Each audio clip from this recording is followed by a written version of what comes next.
দেশের ক্রিকেটে সাকিব মানেই বড় নাম। সাকিব আল হাসান তো দেশের সর্বকালের সেরাদের একজন। আরেক সাকিব তানজিম হাসান সাকিব দেশকে এনে দিয়েছেন বিশ্বকাপ। তবে দুই সাকিবেরই যেন শনির দশা পিছু ছাড়ছে না।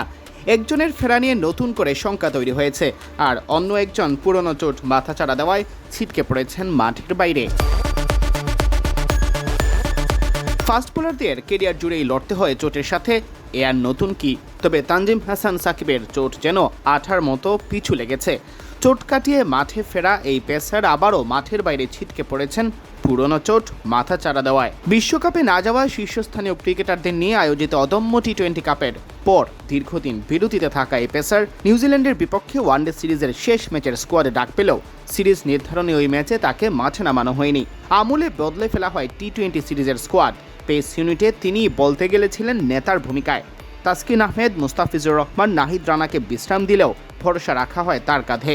তবে খেলেছেন শুধু প্রথম ম্যাচটাই। দ্বিতীয় ম্যাচ বৃষ্টিতে ভেসে যায়, সুযোগ পাননি শেষ ম্যাচে, কারণ তখনই মাথাচাড়া দিয়ে উঠেছে পুরনো চোট। তাই তার বদলে একাদশে নেওয়া হয় মোহাম্মদ সাইফুদ্দিনকে। সব মিলিয়ে সাকিব আপাতত মাঠের বাইরেই থাকবেন। আন্তর্জাতিক ক্রিকেট থেকেই শুধু নয়, খেলতে পারছেন না ঘরোয়া ক্রিকেটেও। তাকে নিয়ে মেডিকেল বিভাগ বিন্দুমাত্র ঝুঁকি নিতে নারাজ।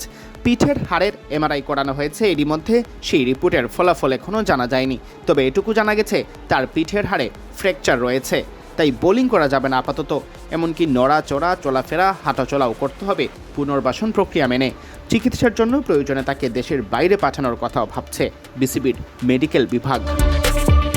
এই চোটের কারণে প্রাইম ব্যাংকের হয়ে প্রিমিয়ার লিগে কোনো ম্যাচ খেলা হবে কিনা সংশয়ে সিলেটের এই ক্রিকেটার।